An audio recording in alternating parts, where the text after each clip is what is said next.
suliranin, lahat ay aking kakayanin, pagkat ikaw ay kapiling. Subukin man ng panahon, mananatili sa'yo, Panginoon.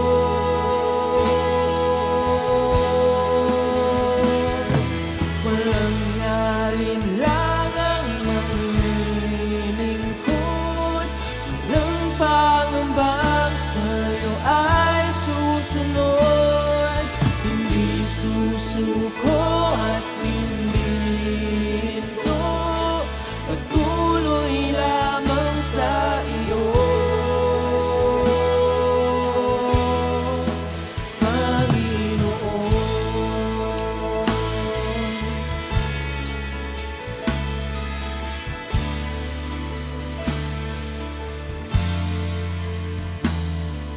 Ikaw ang aking paglilingkuran, kahit saan dalhin.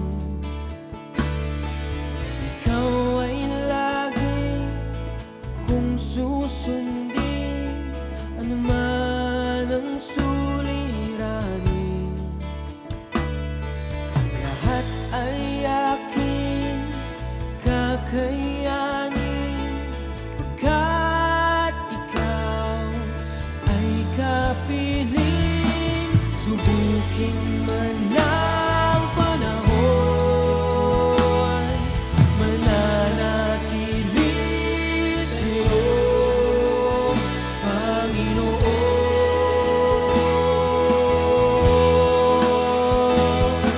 Walang alinlangang maglilingkod, walang Okay, magandang araw po mga kapatid sa Panginoon. Narito po tayong muli upang pag-aralan ang kalooban ng Diyos at kung paano po niya tayo pinili at tinawag sa pamamagitan ng kanyang kahabagan. So sa oras na ito, tunghayan po natin ang sinasabi ng banal na kasulatan dito po sa aklat ng ikalawang Timoteo, kabanata 1 mula talatang 8 hanggang 10, no? At ganito po ang sinasabi, gusto ko pong basahin. Kaya't huwag kang mahihiyang magpatotoo para sa ating Panginoon, at huwag mo rin akong ikakahiya na isang bilanggo alang-alang sa Kanya. Sa halip, makihati ka sa pagtitiis para sa magandang balita.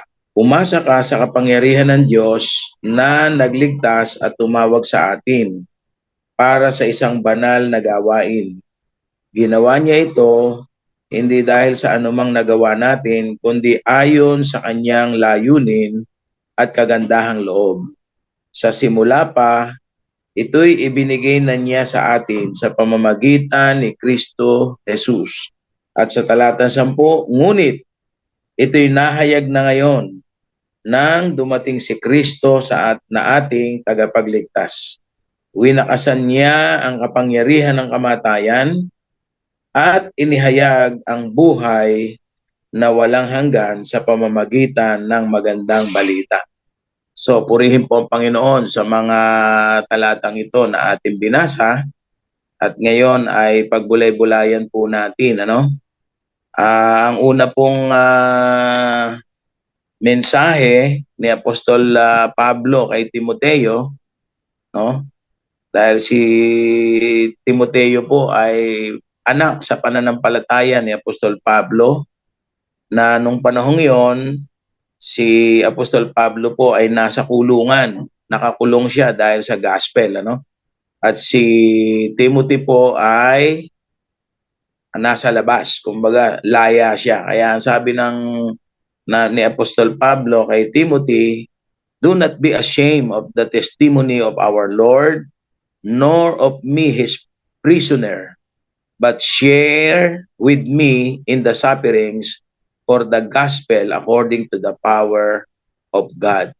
So, ang isang advice po na ibinigay ni Apostol Pablo sa kanyang anak sa pananampalataya ay huwag siyang ikahiya, no? Na bagamat siya'y nakakulong dahil sa gospel, dahil sa pagpapahayag ng salita ng Diyos, ay isang karangalan na makulong, no? Hindi dahil pumatay, nagnakaw o gumawa ng masama, kundi dahil sinunod niya ang kalooban ng Diyos. At doon sa verse 9, ang sabi ni Apostol Pablo kay Timothy, ang binabanggit po dito ay ang ating Panginoon who saved us and called us with a holy calling, not according to our works, but according to His purpose and grace, which was given to us in Christ Jesus before the time began. Ano? So, kung paanong tayo daw po ay iniligtas ng Panginoon, tinawag niya tayo sa isang banal na pagkatawag, hindi dahil tayo ay gumawa ng mabuti, hindi dahil tayo ay matalino, marunong, magaling, mahusay, kundi dahil meron siyang purpose sa atin, no? Kaya tamang-tama po dito yung sinabi ng Romans chapter 8 verse 28, ano? Sabi ho doon all things work together for good to those who love God and to those who are called by His purpose. No? No, kung paanong tayo daw po ay tinawag ng Panginoon, anumang bagay na nangyayari o nagaganap sa ating buhay, ito'y nagkakalakip-lakip, no? Para sa ikabubuti natin na tayong nagmamahal sa Diyos. Kaya praise God, ako po ang aking patotoo sa aking buhay, bagamat tayo po ay pinahintulot ng Panginoon na nakapag-aral, nakatapos ng pag-aaral, nakatapos ko po ang aking kursong engineering at nakapasa rin po tayo sa board, pero hindi natin pwede ipagmalaki yun. No? Ako po ay napunta dito sa Mindoro way back 1981 na kung ako tatanungin, ayaw na ayaw ko kasi galing na ako sa probinsya, babalik ako sa probinsyang kalayo-layo. Pero doon ko nakita na meron palang plano ang Diyos.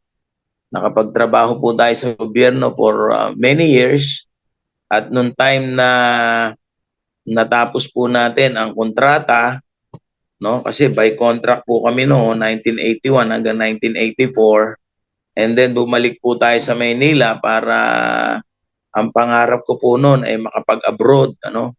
At yumaman, no? Maganda ang pangarap ko, kalang iba po nangyari sa buhay ko.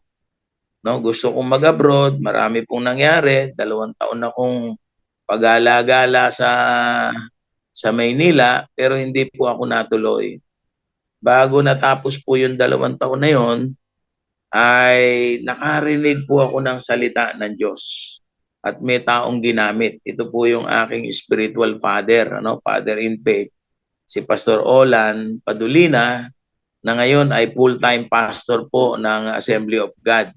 So, sa loob po ng 2 taon, kami nagsama at nag-serve sa Panginoon na sa Maynila po yon, sa Makati. At dumating ang time na siya po ay nag-full-time na. Nagpaalam siya sa akin at ang sabi niya ay uuwi na siya ng Nueva Ecija at magpapastor na lang siya doon. So ako po ay nanalangin din sa Panginoon kasi sabi ko, saan ako pupunta?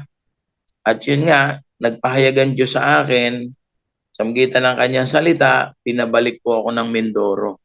At nung nakabalik po ako ng Mindoro, ayun, yung pong aking iniwang dati kong katipan o girlfriend, ay tinanong ko kay Lord, sino po bang aking babalikan? Ang dami nun. No? So, pinabalik po ako ng Panginoon sa Mindoro, at yung pala, may inihanda na ang Panginoon na gawain dito, at kami po ni Bishop, kami po ng ating pastor ay nagkasama. At history na po ang kasunod. Hanggang sa panahon ngayon na tayo po ay nagse-serve sa Panginoon. Ngayon, gusto ko pong i-share how to know our spiritual calling. Ang number 1 po dyan, no? Number 1 po dyan yung personal revelation from the Lord. No? At yan ho ay sa pamamagitan ng kanyang salita. Kapag narinig po natin o nabasa ang salita ng Diyos, unti-unti, hindi naman bigla, na ang Diyos po ay nagsasalita, nangungusap po siya, meron po tayong tinatawag na Rema word. Ano? Yung pong logos, yan po ay written word, pero merong Rema. Ibig sabihin, yun po yung buhay na salita ng Diyos na nangungusap sa tao kapag pinag-aaralan niya at pinagbubulayan ang salita ng Diyos. So yun po yung personal revelation from the Lord through His words. At kung minsan, may mga pangyayari na ipinapahintulot ng Diyos na sa tingin natin pangit, pero yung pala may plano ang Diyos, no? Katulad po ni Joseph sa Bible, di ba? Ang grabe yung nangyari kay Joseph, no? Nung una, na naginip lang siya na siya ay itataas ng Panginoon, pero ang nangyari, pinagtulong-tulungan siya ng kanyang mga kapatid, no? Hinulog sa balon at hindi pa nagkasya doon, ibinenta sa mga Ismailites. Yung pala, nung ibenta siya at ginawang alipin, no? Ginawang alipin ni Potiphar hanggang sa pinagbintangan siyang ng rape nung asawa ni Potiphar. Hanggang sa nakulong.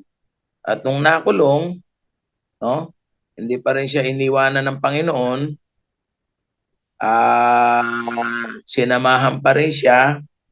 At yun nga, pinaalala sa kanya ng Panginoon yung mga panaginip niya na nangyari at ginamit po ng Panginoon yung kapwa niya bilanggo para po siya ay mabalik sa palasyo o naging gobernador ng palasyo sa maiksing pangyayari, ano? So, kung titingnan po natin, kahit po ako naranasan ko nung 1982 po ako na ospital. Nagkasakit po ako ng yung aking appendix ay na-rupture at kailangang operahan para ako ay mabuhay. Na ospital po ako noon. Yung pala, may plano ang Diyos. Doon ko po makikilala yung aking mapapangasawa na kaloob ng Panginoon. Na hindi ko alam, kasi tayo po nung mga panahong yon ay naghahanap, no? Siyempre, ay hindi ko alam, yun na pala yung kalooban ng Panginoon. Kaya yung pong ipinakilala sa akin ng Panginoon na yun, no? Nakilala ko, siya po yung napangasawa ko after 4 years, ano? O 5 years after. And praise God, no? Yun naman pong aking profesyon, being a civil engineer, na hanggang ngayon nagagamit ko po, bagamat ako'y wala na sa gobyerno, meron pong mga pangyayari sa buhay ko na kaya pala ako naging inhenyero, na hindi naman ito rin ang aking pangarap nung araw, pero nangyari, yung pala, gagamitin pala tayo ng Panginoon para magpagawa ng mga simbahan, no? At sa biyaya po ng Panginoon, merong 4, 5 ng simbahan po. Sa biyaya ho ng Diyos, hindi sa pagyayabang, ginamit po tayo ng Panginoon. Sabi ko nga, paano kung maipapagawa yan kung wala naman tayong pera? Pero nag-provide si Lord. Humipo ang Diyos ng mga tao, ng mga grupo ng mga tao, ng mga samahan, para i-provide ang pangailangan. At sa totoo lang, ito pong huling-huling proyekto na naipatapos po natin sa biyaya ng Panginoon, dito po sa lugar ng Mindoro, sa bayan ng Bako. Na nito pong nakaraang buwan ay nagkaroon po tayo ng blessing at ayun, na-dedicate na po sa Panginoon. So, ito pong mga pangyayaring ito, bagamat hindi natin gusto, hindi natin alam, pero dahil plano ng Diyos, kinukumpirma niya po ito sa mga bagay na nangyayari. So, ang pangalawang paraan para ma-confirm natin o malaman natin kung ano calling ng Diyos sa atin, yung pong confirmation nga. You know? confirmation through circumstances, through consequence, through pwedeng gamitin ng Diyos yung mga taong nasa paligid mo, yung mga taong pinaniniwalaan mo, no? At yan ho ay tawag diyan, sinusuportahan po ng salita ng Diyos. Praise God. So, napakahalaga po na tayo po bilang mga mananampalataya, meron talaga tayong panahon para ah, pag-aralan, alamin kung ano kalooban ng Diyos. May binanggit po dito sa Timothy, 1 Timothy chapter 1:26, sabi rito, Beloved son, to Timothy, beloved son, grace and mercy and peace from God the Father and Christ Jesus our Lord. Therefore, I remind you, sabi niya, to stir up the gift of God which is in you through the laying on of hands. So, kung titingnan po natin, tayo pong lahat ay tinawag ng Panginoon at may kanya-kanya po tayong talento na ipinagkalooban Diyos sa atin. Ano po? At yung mga bagay na yon ay nangyari dahil meron ngang plano ang Diyos. No? May plano po ang Diyos. Kaya sa oras na to, nais ko pong sabihin na tayo po bilang mga tao, magtiwala lang tayo sa Panginoon. Palawakin natin ang ating kaalaman patungkol sa kanyang kalooban. Salamat sa Diyos at may mga tao pong ginagamit ang Panginoon para magsalita, no? Nitong nakaraang buwan po, meron kaming naatenan na prophetic conference at praise God, yung pong lingkod ng Diyos na ginamit dito ay nagsalita, no? Ginamit siya ng Panginoon para sabihin, ano ba ang pagkatawag sa iyo ng Panginoon? Paano ka ba niya gagamitin? And praise God, no? Doon ko po nalaman na talagang ine-expand pala ng Panginoon. Hindi tayo nananatiling taga-upo lang, tagapakinig lang, kalooban ng Diyos. Maging sa kanyang plano, tayo po ay kasama. Kaya nga, ang kalooban ng Panginoon, magtiwala tayo sa Kanya. Sabi ng 2 Timothy chapter 1, verses 9 and 10, umasa ka sa kapangyarihan ng Diyos na nagligtas at tumawag sa atin para sa isang banal na gawain. No? Ang bawat tao po ay mayroong layunin ang Panginoon. Kaya dapat to bilang mananampalataya, alamin po natin ito. No? Alamin natin. May mga pangyayari sa buhay natin na kailangan po nating i-prioritize, piliin kung ano yung kalooban ng Panginoon. No? At syempre, kung ano ang kalooban ng Panginoon, gaya nga ng sinabi ng Matthew 6:33, seek ye first the kingdom of God and His righteousness, and all these things, everything shall be added unto you. So dapat bilang Kristiyano ang priority natin talaga si Lord, no? Bagamat may mga problema na nangyayari, pinahintulot ng Panginoon, pero yun po ay kasama, no? Kaya sabi ko nga, kahit negative o positive yung nangyayari, pinahintulot ng Diyos yan para pagandahin yung patotoo mo, ano?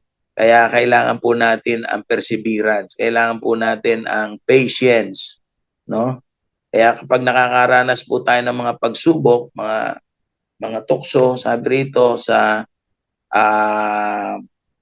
dito po sa Timothy, my brethren, no, count it all joy when you fall into various trials, no, knowing that the testing of your faith produces patience, but let patience have its perfect work, that you may be perfect and complete. Praise God. So ito po ang kalooban ng Panginoon, na tayo po ay magpatuloy at kung ano pagkatawag sa atin ng Panginoon, tayo po ay inanoint ng Panginoon, no?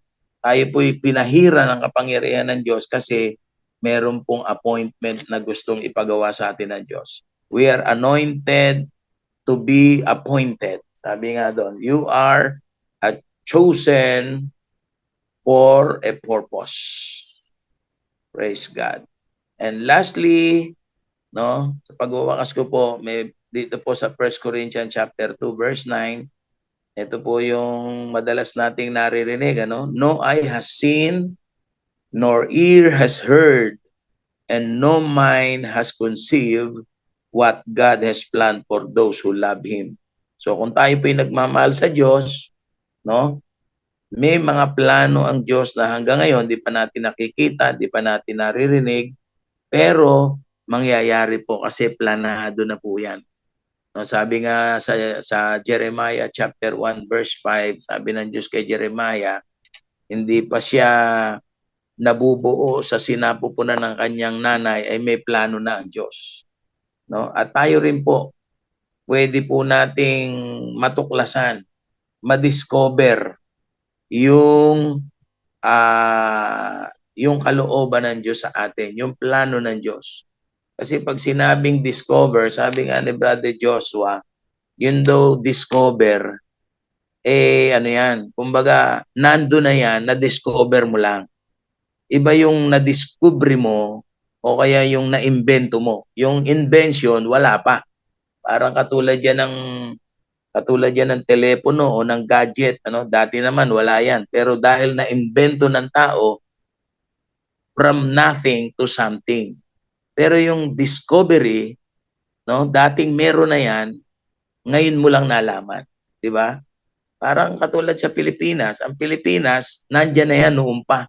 Nung likhain ng Diyos ang mundo, may Pilipinas na. Hindi lang alam natin na Pilipinas ang pangalan hanggang sa na-discover ni Magellan, 'di ba? No, ganun din ang US, ganun din ang ibang mga lugar.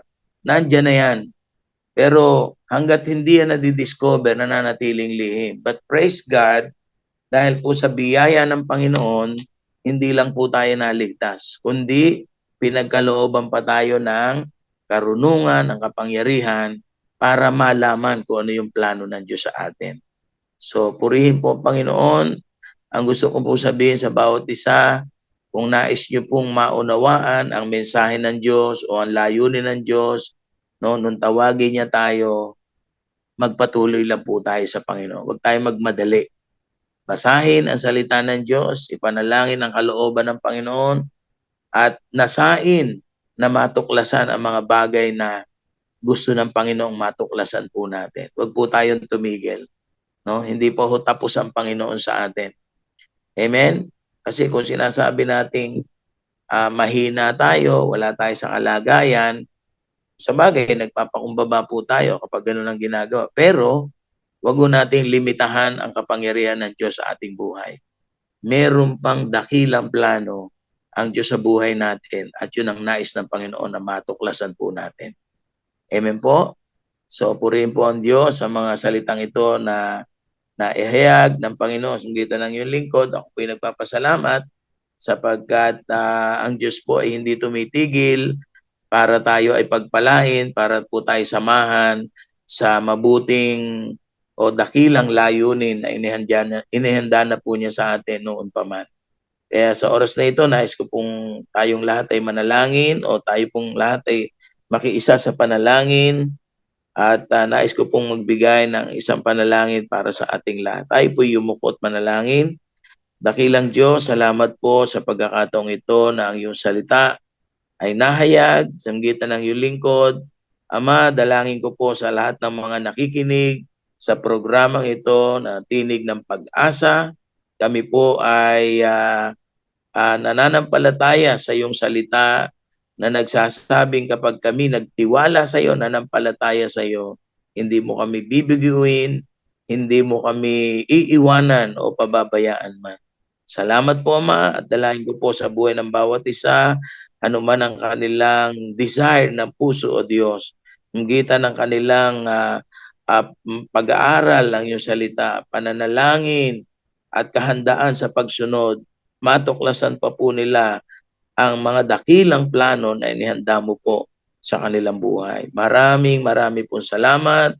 Pinupuri ka nga po namin at tinangkin namin ang katagumpayan. Ito po ang aming samot panalangin sa pangalan ni Jesus, sa pangalan ni Jesus. Tayo po magsabi ng Amen. Amen. God bless you. Ako po ang inyong lingkod, Reverend Dirilio Santos ng Jesus Be Lifted Up, Oriental Mindoro. Pagpalain po tayo ng Panginoon and God bless. Alinlangang